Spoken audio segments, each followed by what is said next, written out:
वसुदेवसुतं देवं कंसचानूरमर्दनं देवकी परमानंदं कृष्णं वंदे जगद्गुरुं. श्रीमद्भगवद्गीता या ठिकाणी असणारा 73वा श्लोक 18वा अध्याय. अर्जुन उवाच. अर्जुनाचा असणारा शेवटचा या ठिकाणी उत्तर जे आहे या ठिकाणी की भगवंताने विचारल्यानंतर हे सगळं मी तत्त्वज्ञान तुला जे सांगितलेलं आहे हे तत्त्वज्ञान तुला लक्षात आलं का. त्याच्यानंतर अर्जुन म्हणतो नष्टो मोह स्मृतिर्लब्धा तत्प्रसादात् मयाच्युत स्थितोस्मी गतसंदेहः करिष्ये वचनं तव. की तुम्ही जे काही सांगितलेलं आहे म्हणजे गीतेचे असणारं जे 18 अध्याय आहे त्या 18 अध्यायाच्या माध्यमातून तुम्ही जे काही ध्यान कर्म ज्ञान हे जे काही योग मला सांगितलेले आहेत ते सगळे जे काय आहेत हे मला यथार्थ माझ्या लक्षात आलेले आहेत. आणि त्यामुळे काय झालं, माझ्या बुद्धीवर जो मोह निर्माण झाला होता मी आणि माझे, मी यांना कसं मारू, हे आमचे आहेत, हा जो मोह निर्माण झालेला आहे हा मोह पूर्ण नष्ट झाला. आणि स्मृतीत लब्ध्वा म्हणजे त्यानंतर मला काय, स्मृती ही म्हणजे स्वस्वरूपाची असणारी आठवण की वास्तविक माझं स्वरूप काय, आमचे संबंध कशाचे, वासांची जीर्णान यथा विहादी जे दुसऱ्या श्लोकातून सांगितलं, नैनम छिंदंती शस्त्राणी, हे जे काय आहे आत्मस्वरूप सांगितलं त्या ठिकाणी की ते जे आत्मस्वरूप आहे कसं आहे, नैनम छिंदंती शस्त्राणी वगैरे सगळं त्या ठिकाणी सांगितलं आता. आणि म्हणजे अशा प्रकारे आत्मस्वरूप विषयक स्मृती तेच आता या ठिकाणी त्यांनी सांगण्याचा प्रयत्न केला. त्वत्प्रसादात् मयाच्युत, की तुमच्यामुळे हा माझ्या बुद्धीवर आलेला मोह नष्ट झालेला आहे आणि वास्तविक म्हणजे यथार्थ स्मृती मला जे काय जीवनामध्ये करायचं आहे हे लक्षात आलेलं आहे. आणि म्हणून काय, स्थितोस्मी गतसंदेहः. आणि म्हणजे अशा प्रकारे आपण काय केला, तुमच्यामुळे आता मी काय या ठिकाणी संदेहाने रहित होऊन कुठल्याही प्रकारच्या मनामध्ये आता माझ्या संदेह राहिलेला नाही, म्हणजे संशय आता राहिलेला नाही, काय करायचं काय नाही. कारण त्या ठिकाणी संशयामुळेच तो बसलेला होता, रथोपस्थ उपाविशद. आणि आता कुठल्याही प्रकारच्या स्थितोस्मी गतसंदेह. गतसंदेह म्हणजे कुठल्याही प्रकारच्या मनामध्ये आता संदेह संशय काही राहिलेला नाही. आणि म्हणून हे भगवंता करिष्ये वचनं तव, तुम्ही जे काही मला या ठिकाणी सांगाल तेच यापुढे मी करत जाईल. आणि मग अशा प्रकारे या ठिकाणी आपण काल याचा अर्थ पाहिला होता. आणि या ठिकाणी आपण पाहायचा काय म्हणतात, अभिप्राय दाखवताना म्हणजे संपूर्ण या गीताशास्त्रामध्ये आपण काल पाहत होतो काय, अर्जुनाची भूमिका केवळ निमित्तपणाची आहे. हे अतिशय महत्त्वाचं आहे की या ठिकाणी अर्जुनाचं जे पात्र या ठिकाणी उभे केलेलं आहे हे आपण सगळेच अर्जुन आहोत. कारण हा जो अर्जुनाचा असणारा विषय आणि आपला विषय समान आहे. अर्जुनाला मोह का निर्माण झाला, मी आणि माझं, त्याचप्रमाणे आम्हाला सुद्धा मोह कधी निर्माण होतो, ज्या ज्या ठिकाणी मी आणि माझा आहे त्या ठिकाणीच मोह निर्माण होतो. म्हणजेच अर्जुन आणि आपल्यामध्ये असणारी मी आणि माझेपणाची जी भूमिका आहे ही मी आणि माझेपणाची असणारी भूमिका अर्जुन आणि आपल्यामध्ये हे समान आहे. आणि म्हणून हे अतिशय महत्त्वाचं आहे. हे वाक्य जे आहे काय म्हणतात, या ठिकाणी अभिप्राय दाखवताना अर्जुनाची भूमिका केवळ निमित्तपणा, केवळ अर्जुनाला त्या ठिकाणी निमित्त म्हणून उभा केलेला आहे. परंतु अर्जुनाच्या निमित्ताने हा सगळा जो काही उपदेश आहे तुम्हा आम्हा सर्वांसाठी भगवंतांनी केलेला आहे की ज्या ज्या ठिकाणी प्रत्येकाला ज्या ठिकाणी मी माझं जे वाटत आहे त्या मीचं असणारं स्वरूप काय ते भगवंतांनी गीतेच्या माध्यमातून सांगण्याचा प्रयत्न केला. आणि म्हणून अभिप्राय दाखवताना अर्जुनाची भूमिका केवळ निमित्तपणाची आहे ही गोष्ट भाष्यकार कोठेही विसरले नाहीत. आचार्य सुद्धा या ठिकाणी भाष्य करताना ही भूमिका जी आहे कोणती, अर्जुनाला या ठिकाणी निमित्त करून अर्जुनाच्या निमित्ताने आपण म्हणतो तुमच्या निमित्ताने मला हे झालं, बरं झालं तुम्ही आला, तुमच्या निमित्ताने तरी मला अमुक मिळेल, तुमच्या निमित्ताने मला तमुक मिळेल. तसं त्याप्रमाणे या ठिकाणी सुद्धा काय, अर्जुन हा निमित्त आहे. हा अर्जुनाच्या निमित्ताने काय झालं, तुम्हा आम्हा सर्वांना गीतेचा उपदेश प्राप्त झालेला आहे. आणि म्हणून हे सुद्धा भाष्यकार सुद्धा आचार्य सुद्धा ज्या ज्या ठिकाणी या ठिकाणी भाष्य केलं त्या त्या ठिकाणी अर्जुनाची ती निमित्ताचीच भूमिका अंगीकार करूनच अर्जुनालाच उपदेश केला असं नाही, अर्जुनाला निमित्त करून आम्हा सर्वांना किंवा आम्हा सर्वांचा उद्धार व्हावा ह्या अनुषंगाने ही गोष्ट लक्षात ठेवूनच काय केलं, भाष्यकारांनी सुद्धा त्या ठिकाणी भाष्य केलं. म्हणून भाष्यकार सुद्धा कुठेही विसरले नाहीत. उदाहरणार्थ वरील भाष्यात म्हणजे या ठिकाणी असणारं काय म्हणतात, उदाहरणार्थ वरील भाषा म्हणजे करिष्ये वचनम तव हे जे आहे या ठिकाणी करिष्ये वचनम तव त्याचा असणारे त्या ठिकाणी भाष्य काय म्हणतात. उदाहरणार्थ वरील शोध करिष्ये वचनम तव तत्प्रसादात कृतार्थः न मम कर्तव्यमस्ति इति अभिप्रायः असा अभिप्राय काढण्यात आलेला आहे. क्या करिष्ये वचनम तव हा जो या ठिकाणी श्लोक आहे त्याचा आचार्य भाष्य काय करतात. करिष्ये वचनम तव अहम त्वत्प्रसादात कृतार्थः मी काय झालो तुमच्या प्रसादाने तुमच्या कृपा प्रसादाने काय झालो मी अत्यंत कृतार्थ झालेलो आहे. न मे कर्तव्यम अस्ति माझं काही आता दुसरं कर्तव्य नाही असा काय झाला. इथे अभिप्राय हा या ठिकाणी अभिप्राय त्यांनी दिलेला आहे. म्हणजे अशा प्रकारे इथे अभिप्राय असा अभिप्राय काढण्यात आलेला आहे. श्लोकात करिष्ये वचनम तव असे आहे आणि भाष्यात कृतार्थ झालेल्या मानसास कर्तव्य राहत नाही. अलग जो कृतार्थ वास्तविक यस्य जो कृतार्थ आपल्या जीवनामध्ये झालं तस्य कार्यम न विद्यते सांगितलं. त्यासाठी जो खरोखर कृतार्थ झालेला आहे त्याचं कोणतंही कार्य राहत नाही. आणि म्हणून तेच या ठिकाणी अहम तत्प्रसादात कृतार्थ मी कृतार्थ झालेलो आहे. आणि म्हणून का आता नमे कर्तव्यम अस्ति आता माझं काही कर्तव्य राहिलेलं नाही. म्हणजे जो कृतार्थ आहे त्यासाठी काही कर्तव्य नाही. यस्यात्मरतिरेव स्यात् आत्मतृप्तश्च मानवः आत्मनैव च संतुष्टः तस्य कार्यम न विद्यते सांगितलं की अशा प्रकारे जेव्हा सुस्वरूपाची प्राप्ती होऊन झालेली आहे त्याला भगवंत म्हणतात त्याला कुठल्याही प्रकारचं कार्य या ठिकाणी ठेवलेलं नाही. तेच या ठिकाणी सांगण्याचा त्यांनी प्रयत्न केला भाष्यामध्ये. काय मी हे भगवंता मी तुमच्या आपण जे काही ह्या मला उपदेश केला त्याने मी कृतार्थ झालेलो आहे. आणि आता कृतार्थ झाल्यामुळे मला काहीही कर्तव्य राहत नाही. कर्तव्य कोणाला राहत नाही. त्यांनी साक्षात तो ब्रह्मविद झालेला आहे त्याला कुठेही आता या ठिकाणी कर्तव्य राहत नाही. तेच सांगण्याचा पुन्हा या ठिकाणी ते प्रयत्न केला. तेच या ठिकाणी सांगण्याचा प्रयत्न केला असा अभिप्राय काढण्यात आला आहे. श्लोकात करिष्ये वचनम तव श्लोकात करिष्ये वचनम तव असे आहे आणि भाष्यात श्लोकात काय आहे. श्लोकात करिष्ये वचनम तव आहे. शेवटची सत्यात करिष्ये वचनम तव हे श्लोकात आहे. श्लोकात करिष्ये वचनम तव असे आहे आणि भाष्यात काय सांगितलं. आचार्य भाष्यामध्ये लिहितात कृतार्थ झालेल्या माणसास कर्तव्य राहत नाही. जो कृतार्थ झालेला आहे जीवनामध्ये जो साधक त्याला त्यानंतर काही तस्य कार्य न विद्यते गीताच म्हणते. त्यासाठी परत कुठलंही प्रकारचं कार्य राहत नाही. कोणासाठी ते आत्ता सांगितल्याप्रमाणे यस्य आत्मरतिरेव स्यात् आत्मतृप्तश्च मानवः आत्मनेवच संतुष्ट तस्य कार्यम न विद्यतो आपल्यामध्येच रममान झालेला आहे. योग रतो वा भोग रतो वा संग रतो वा संगविहीन यस्य ब्रह्मणी रमते चित्त तो कसा आहे नंदती काही असतो तो आपल्या आनंदामध्येच राहतो. कोण हा आत्मवीत. आणि म्हणजे अशा प्रकारे या ठिकाणी कृतार्थ झालेला जो मनुष्य आहे त्याला जो साधक आहे त्याला कोणतेही कर्तव्य राहत नाही असा अभिप्राय काढण्यात आलेला आहे. हाच अभिप्राय हा या ठिकाणी काय गीताशास्त्राचा असणारा अभिप्राय काय तर अभिप्राय शेवट आपण म्हणतो काय तुमचा अभिप्राय आहे.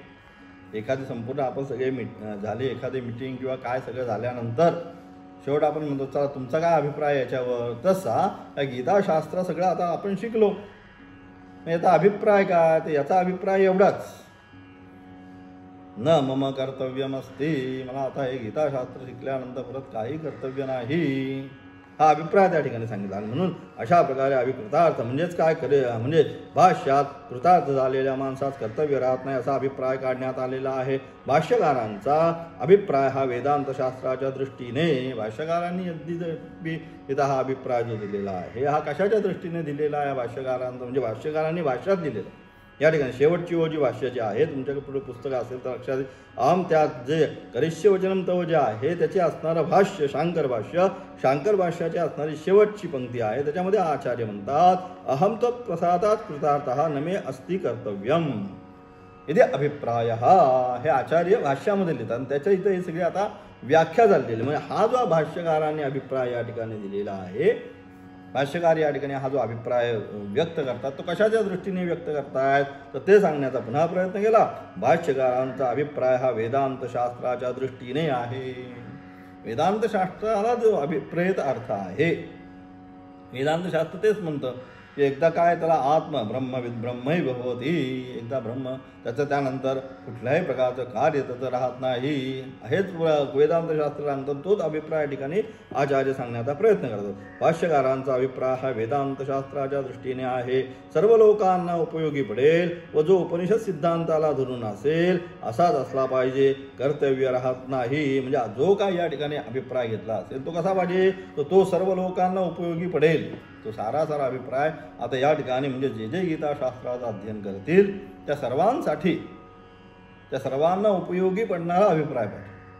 आणि त्या सर्वांना उपयोगी पडेल. आणि काय दुसरं, उपनिषद सिद्धांताला धरून असला पाहिजे. नुसतं मला वाटतं म्हणून नाही कुठली गोष्ट पाहिजे. जे काय आपलं अध्ययन असेल ते शास्त्राला तस्मात् शास्त्रम प्रमाणम ते सांगितलं. कार्य व्यवस्थित की कुठली आपली जी गोष्ट आहे शास्त्र प्रमाणाला धरूनच पाहिजे. मला वाटलं त्याला वाटलं, आमचे हे म्हटले आमचे ते म्हटले नाही. शास्त्र प्रमाणच, तस्मात् शास्त्रम प्रमाण. कार्य अकार्य म्हणजे शास्त्राने सगळं सांगणं, विधी सांगितला, निषेध सांगितलं, नित्य नैमित्तिक काम्य प्रायश्चित जे जे तुम्हाला पाहिजे ते सर्व शास्त्राने सांगून ठेवले. त्या शास्त्रप्रमाण तेच सांगितलं. म्हणून त्या शास्त्राच्या अनुषंगाने म्हणजेच काय, उपनिषद सिद्धांताला धरून जरी या ठिकाणी व्याख्या करायची असली त्याची, तरी ही जी व्याख्या आहे कोणती, अहम तत्प्रसादात कुचातः न मे अस्ति कर्तव्यम, ही जरी व्याख्या जरी करायची असेल त्या श्लोकाच्या अनुषंगाने, तरी ती व्याख्या कशाच्या अनुषंगाने पाहिजे, तर सर्व लोकांच्या हिताची आणि उपनिषद सिद्धांताला धरून पाहिजे. तेच या ठिकाणी सांगण्याचा प्रयत्न केला त्यांनी. जो उपनिषद सिद्धांताला धरून असला पाहिजे, जो या ठिकाणी अभिप्राय आहे, जो उपनिषदांनी जो सिद्धांत या ठिकाणी सांगितलेला आहे, हा उपनिषद सिद्धांताला धरूनच आपला अभिप्राय पाहिजे. तोच अभिप्राय या ठिकाणी आचार्यांनी सांगितला.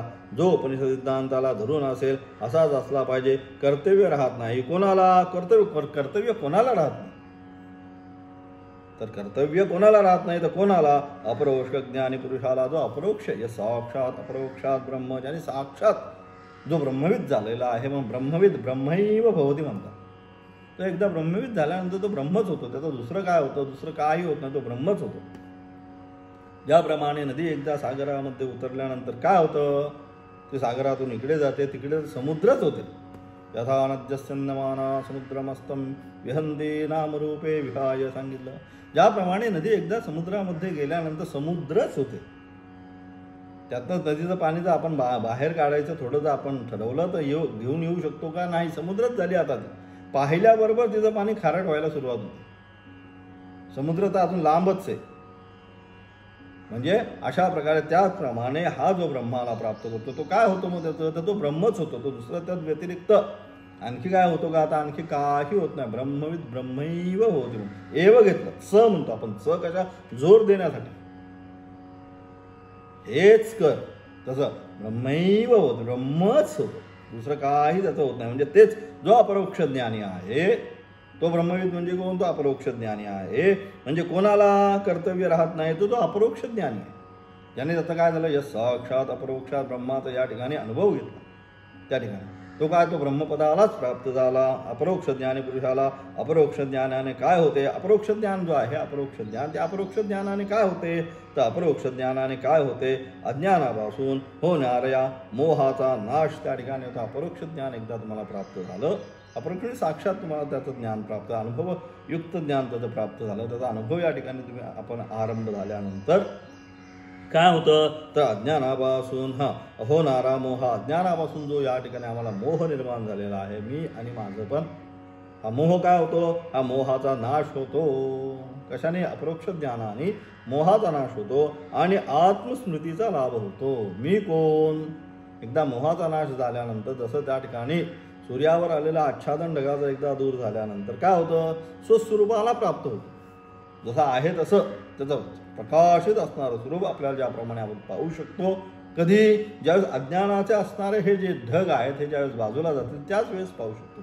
तसं ज्या ठिकाणी आत्मस्वरूपावर आलेलं अज्ञानरूपी ढग आवरण ज्यावेळेस दूर जाईल त्या ठिकाणी स्वस्वरूपाची प्राप्ती त्याला करून देणार आहे. आणि स्वस्वरूपाची प्राप्ती करून घेणं म्हणजेच अपरोक्ष ज्ञानाची त्याला प्राप्ती होणं. म्हणजे अपरोक्ष ज्ञानाने काय होणार आहे, तर अपरोक्ष ज्ञानाने मोहाचा नाश आणि स्वस्वरूपाची प्राप्ती अपरोक्ष ज्ञान त्याला करून देणार आहे. ते सांगितलं. म्हणजेच काय, आत्मस्मृती लाभ. हा जय जय सुसंवेद्या, आत्मस्मृतीचा जो लाभ आहे, म्हणजे मी कोण हे त्याला आता कळलं. आत्मस्मृतीचा लाभ म्हणजे मी इतक्या वेळ जे मला समजत होतो, नामरूपामध्ये जी माझी आसक्ती होती, मी अमुक, मी तमुक, मी याचा, मी त्याचा, मी असा, मी त्या वंशाचा, मी ह्या वंशाचा, मी ह्या असा, हे सगळे जे जे जे जे काय त्याला होतं, मी विद्वान, मी गरीब, मी काय, मी तो, मी असा, हे सगळं जे काय नामरूपात्मक अहंकार जो होता, हा संपूर्ण नामरूपात्मक अहंकार त्याचा काय होतं, नष्ट होऊन जातो. म्हणजेच आत्मस्मृती. मग त्याला कळतं मी कोण, ज्या नामामध्ये माझी आसक्ती होती वास्तविक ते माझं आहे का, त्या रूपामध्ये माझी जी आसक्ती आहे हे खरोखरच माझं आहे का, आजपासून 40-50 वर्षापूर्वी होतं का, यानंतर 40-50 वर्षानंतर हे राहणार आहे का. मग आदे नास्ती अंते नास्ती, मग मध्ये तरी ते कसं असणार. मग अशा प्रकारे विचार करून मग मी कोण हेच पुन्हा जाणायचा ज्यावेळेस प्रयत्न करेल, त्यावेळेस त्याला उपनिषद गीतेच्या माध्यमातून स्वस्वरूपाचं ज्ञान त्याच्या लक्षात येईल की हे तुझं वास्तविक स्वरूप आहे. अहम निर्विकल्पो निराकार रूपो विभुर्व्याप्य सर्वत्र सर्वत्र, हे अशा प्रकारे चिदानंद रूप शिवोहम शिव साक्षात सच्चिदानंद स्वरूप असताना तू स्वतःला असा मर्त्य सुखी दुःखी का समजतोस, हे कोण उपनिषद सिद्धांत त्याला सांगेल, गीता सिद्धांत त्याला सांगेल, गुरु सिद्धांत त्याला हे सगळ्या गोष्टी सांगतील. आणि म्हणजे हेच सांगणं म्हणजेच काय, त्याला आत्मस्मृतीचा त्याला लाभ प्राप्त होणं. आणि म्हणून अशा मोहाचा नाश आणि आत्मस्मृती लाभ होणे हे सर्व शास्त्र ज्ञानाचे फल आहे. सर्व शास्त्र ज्ञानाचं फल काय, तर आत्मस्मृती ज्ञान लाभ, स्वस्वरूपाचं असणारं ज्ञान त्याला करून देणं. यासाठीच हे सगळं जे काय उपनिषद विद्या आहे, हे प्रस्थानत्रय जे आहे, जे आपण आता जे शिकत आहोत, गीता, उपनिषद, ब्रह्मसूत्र, या प्रस्थानत्रय म्हणतो आपण. उत्तरमीमांसा त्याला म्हणतो आपण. काय म्हणतो याला दुसरा शब्द उत्तरमीमांसा. एक पूर्वमीमांसा म्हणजे धर्मशास्त्र, उत्तरमीमांसा म्हणजे ब्रह्मशास्त्र. ब्रह्म काय हे जाणून देणारं शास्त्र ते ब्रह्मशास्त्र. म्हणजे अशा प्रकारचे हे जे ब्रह्मशास्त्र आहे, हे काय सांगितलं या ठिकाणी, म्हणजे सर्व शास्त्र ज्ञानाचं फल हेच आहे. कोणत्या उत्तरमीमांसामधून जे काय आपण शास्त्र शिकणार आहोत, त्याच्यामध्ये प्रामुख्याने गीता आता जी आपण शिकत आहोत. मग इथं काय मग फल, इथं हेच आत्मस्मृतीचा लाभ, स्वस्वरूपाची असणारी प्राप्ती आपल्याला गीतेच्या माध्यमातून. मी कोण याचं यथार्थ ज्ञान गीता आम्हाला सांगते की तू हाच, असा प्रकारे. आणि म्हणून हे शास्त्रार्थ ज्ञानाचे फल हे सर्व दाखवण्यासाठी श्री व्यासांनी काय केले, म्हणून हे सगळं दाखवण्यासाठी व्यासांनी काय केले, तर मोहाचा नाश झाला का असा कृष्णाकडून प्रश्न करविला. आणि म्हणजे अशा प्रकारे व्यासांनी काय केलं, या ठिकाणी 72व्या श्लोकामध्ये पुन्हा त्याला प्रश्न केला. हे सगळं सांगितल्यानंतर, सगळं इतिहास हा सगळा झाल्यानंतर पुन्हा मुद्दाम तो प्रश्न त्या ठिकाणी केला. काय, कच्चिदेतच्छ्रुतं पार्थं तैकाग्रेण चेतसा कच्चिद ज्ञान संमोह प्रणष्टस्ते धनंजय. की अशा प्रकारे त्याला पुन्हा हे सगळं मी तुला सांगितलं, हे अर्जुना तू मी हे सांगितलेलं आहे एकाग्र चित्तेने ऐकले का, हे सगळं मी काय सगळं हे काय शास्त्राचा सार तुला या ठिकाणी सांगितला.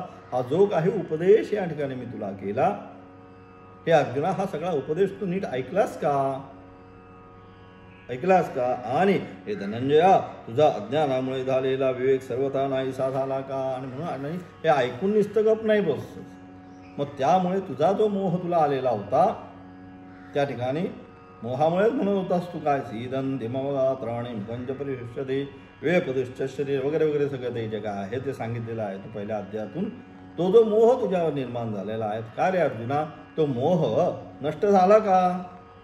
त्याच्यावर मग अर्जुन उत्तर देतो. म्हणजे हे सगळं करण्यासाठी पुन्हा शेवटी प्रश्न करून व्यासांनी पुन्हा तो विषय या ठिकाणी आणण्याचा किंवा तो प्रश्न मुद्दाम केला की खरोखरच मी सांगितलेले जे तत्वज्ञान आहे, हा प्रश्न त्या अर्जुनाच्या निमित्ताने आपल्याला सुद्धा आहे की खरोखर आता एवढी तुम्ही संपूर्ण गीता ऐकली, तुमच्यावरचा सुद्धा मोह नष्ट झाला का, तुम्हाला कळलं का नक्की स्वस्वरूपाची प्राप्ती झाली का, ज्ञान काय आहे, अज्ञान काय आहे, संसार काय आहे, या सगळ्या माया काय आहे, ब्रह्म काय आहे, हे सगळ्याचं ज्ञान तुम्हाला परिपूर्ण झालं का. हा काय अर्जुनाच्या निमित्त आम्हा सर्वांना प्रश्न आहे. आणि म्हणून अशा प्रकारे तेच या ठिकाणी सांगितलं काय, असा प्रश्न कृष्णाकडून प्रश्न केला. आणि म्हणून काय हे सर्व दाखवण्यासाठी श्री व्यासांनी काय केले तर मोहाचा नाश झाला का असा कृष्णाकडून प्रश्न करविला व नष्टो मोह असे अर्जुनाकडून उत्तर म्हणजे अशा प्रकारे हा कृष्णाचा प्रश्न आणि अर्जुनाचं शेवटचं उत्तर काय नष्टो मोह की माझा जो मोह होता हा मोह नष्ट झालेला आहे म्हणजे नष्टो मोह हा सगळ्या गीताशास्त्राचा असणार सार की माझा मोह नष्ट झालेला आहे कशाने या गीताशास्त्राच्या अनुषंगाने हा जो उपदेश या ठिकाणी आपण आम्हाला केला त्या उपदेशामुळे काय झालं माझा असणारा जो मोह आहे हा मोह नष्ट झालेला आहे म्हणून तेच या ठिकाणी सांगितलं मोहाचा नाश झालेला आहे असा कृष्णाकडून प्रश्न केलेला व नष्टो मोह असे अर्जुनाकडून उत्तर देविले म्हणजे अशा प्रकारचे अर्जुनाने उत्तर दिलेलं अनेन मोहनाश प्रश्न प्रतिवचनेन सर्वशास्त्रज्ञान फलम एतावदेव निश्चितं दर्शितं भवति यदुतः अज्ञानसम्मोहनाशः आत्मश्रुतिलाभश्च इति आणि म्हणजे अशा प्रकारे अनेन म्हणजे या ठिकाणी हे सगळं या ठिकाणी सांगितलेलं जे काय आहे अनेन म्हणजे या मोह नाश विषयक प्रश्नोत्तरावरून ह्या ज्या आत्ता जे काय गीता भाष्य आहे आचार्य याच्या म्हणतात त्याचं उत्तर आचार्य येतात अनेन आत्ता जे म्हणतो ते अनेन मोह हा कशा आहे हा नष्टो मोहाचा असणारा आचार्यांचं भाष्य त्या भाषामध्ये आचार्य काय म्हणतात आचार्य या ठिकाणी अनेन मोहनाश प्रश्न प्रतिवचनेन सर्वशास्त्रार्थ ज्ञानफलम एतावत एव इति निश्चितं दर्शितं भवति असं या ठिकाणी आचार्य भाष्य करतात त्याचा अर्थ काय करतात या मोहनाश विना या मोहनाश विषयक प्रश्नोत्तरावरून हे सर्व शास्त्रार्थ ज्ञानाचे फल होय असे निश्चितपूर्वक दर्शवल्याचे सिद्ध होते काय मोहनाश विषयक आणि काय प्राप्त झालं तर मोहाचा असणारा नाश जो आहे हा या ठिकाणी होतो एक आहे सर्व शास्त्रार्थ ज्ञानाचं फल संपूर्ण जे काय जे शास्त्र या ठिकाणी तुम्ही ऐकवलं त्याचं फल काय तर मोहनाश अलग लक्ष म्हणून तो नष्टो मोहा त्याचा म्हणून तेच या ठिकाणी सांगितलं भाष्यात आलेल्या अनेन आणि इति अभिप्राय या पदांची खोज नीट कळल्या वाचून भाष्याचा अर्थ समाधानकारक रीतीने लागणे शक्य नाही पुढे भाष्यकारांनी सर्व शास्त्रार्थ ज्ञानाचे फल कोणते हे साक्षात श्रुती वचने देऊन सिद्ध केले आणि त्यानंतर जो आपला सिद्धांत जो आहे या ठिकाणी कोणता नष्टो मोहा स्मृती लब्ध हा जो असणारा आपला सिद्धांत हा सिद्धांत त्यापुढे काय केलं भाष्यकारांनी त्याला असणारा प्रमाण काय काय काय वेद उपनिषद जे प्रमाण आहे ती सगळी त्या ठिकाणी उपनिषद प्रमाण होती ती सगळी उपनिषद प्रमाणे या ठिकाणी अनात्मविशोचामी आहे असं वगैरे ही जी काय आहे तत्र कौमोह कशोकः एकत्वमनुपश्यतः वगैरे सगळं ईशावास्य उपनिषद मुंडक उपनिषद विद्यते हृदग्रंथी छिद्यन्ते सर्वशः क्षीयन्ते चासी कर्मांत हे सगळं जे काय आहे सगळी उपनिषदांचे प्रमाणसुद्धा याच्या अनुषंगाने नष्टो मोह हा जो हा शब्द आहे त्याच्या अनुषंगाने मोह नष्ट होणे त्या अनुषंगाने भिद्यते हृदयग्रंथी छिद्यन्ते सर्व संशयाः क्षीयन्ति चास्य कर्माणि तस्मिन् दृष्टे परावरे वगैरे जे काय आहे हे सगळं तत्र मोह कशोकः एकत्वमनुपश्यतः अशा प्रकारे उपनिषदांची असणारे जे मंत्र आहेत ते सुद्धा या ठिकाणी आचार्यांनी काय प्रमाणभूत त्याला प्रमाण म्हणून हे उपनिषदांचे श्लोक या ठिकाणी आचार्यांनी दाखवण्याचा प्रयत्न केला आणि म्हणून त्यानंतर पुढे भाष्यकारांनी सर्व शास्त्रार्थ ज्ञानाचे फल कोणते हे काय साक्षात श्रुती वचने देऊन काय केलं या ठिकाणी सिद्ध केले विद्यते हृदयग्रंथी तत्र कमोह कौशका इथे श्रुतिवचने अपरोक्ष ज्ञान दाखवणारीच आहे आणि म्हणून ही सगळी जी श्रुतीची वचनं आहे या ठिकाणी ज्या आचार्यांनी सांगितलेले हे सगळं काय हे सगळं अपरोक्ष ज्ञान दाखवणार आहे ज्याला साक्षात अपरोक्ष ज्ञान झालेलं आहे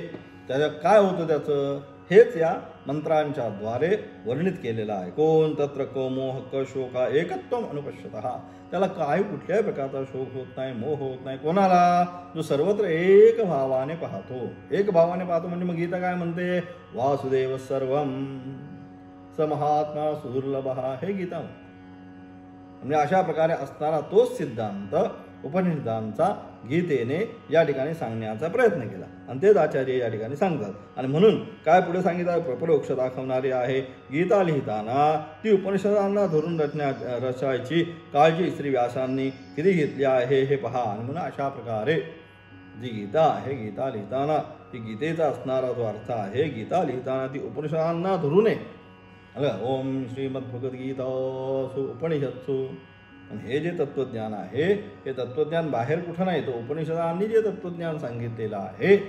सर्वोपनिषदो गावो दोग्धा गोपालनंदनः पार्थो वत्सस्सुधीर्भोक्ता दुग्धम गीतामृतम महत सांगितलं की अशा प्रकारे हे जे काय ज्ञान या ठिकाणी सांगितलं आहे उपनिषदांची असणारी विद्या आम्ही उपनिषद म्हणून त्याच्या अनुषंगानेच याचा अर्थ आला पाहिजे. आणि म्हणजे ही सुद्धा या ठिकाणी काळजी कोणी घेतली, हे व्यासांनी सुद्धा या ठिकाणी तेच सांगितलं.